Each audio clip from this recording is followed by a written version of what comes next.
Guibert, notre envoyé spécial pour Sans Frontières. Alors, Amaury Guibert, bonjour. Il y a en ce moment en Israël un sujet qui fait un peu polémique. Ce sujet, c'est très simple.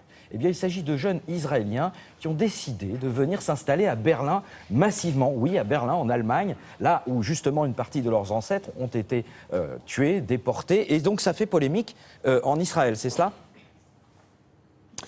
Oui, bonjour Thomas, bonjour à tous. Effectivement, ça fait polémique et cette polémique, elle est née avec un mot, plutôt une marque, Milky. Milky, c'est une crème dessert très connue en Israël et que l'on trouve aussi ici à Berlin, mais on la trouve 2 à 3 fois moins chère. Un groupe de jeunes Israéliens installés ici dans la capitale allemande s'en est rendu compte et a posté cette information sur les réseaux sociaux pour montrer combien la vie ici est abordable et surtout pour inciter leurs compatriotes à venir les rejoindre en Allemagne et à Berlin.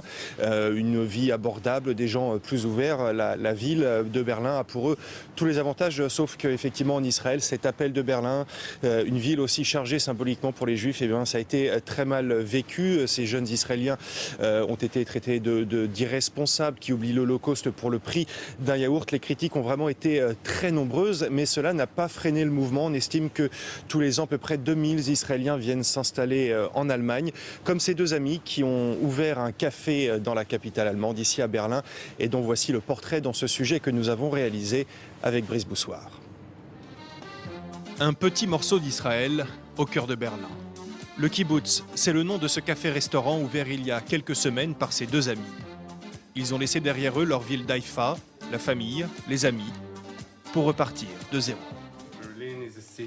Berlin est une ville où l'on peut réaliser ses rêves très facilement. C'était incroyable, tout le monde nous a aidés. Son grand-père à lui était allemand.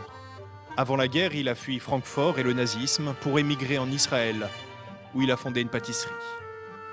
Les grands-parents ont transmis à leur petit-fils l'amour de l'Allemagne, même si certains membres de la famille ont été déportés dans le camp de Dachau. Je ne sais pas, mais ils aimaient vraiment l'Allemagne.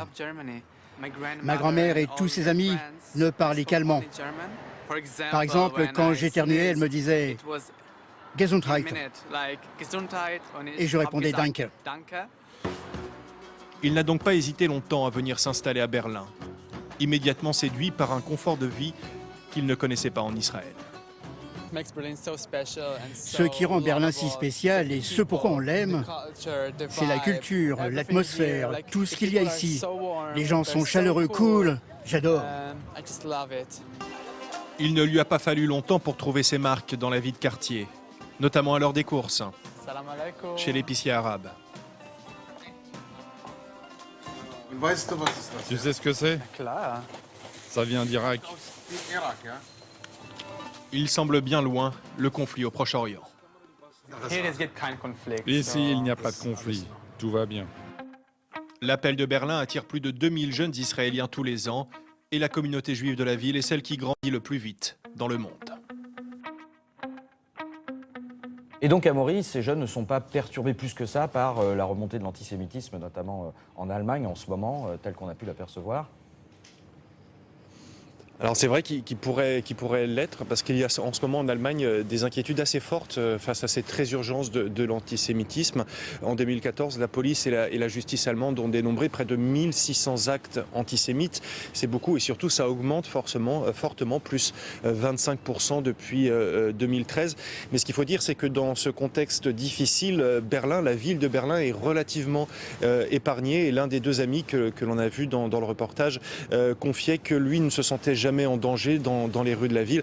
En tout cas, il ne regrettait absolument pas son choix de venir s'installer ici en Allemagne et d'avoir quitté Israël. Et lui-même appelait ses compatriotes à venir le rejoindre s'ils le voulaient. Merci Amaury. Tout de suite, retour sur le plateau français avec une revue de presse signée Frédéric Vion.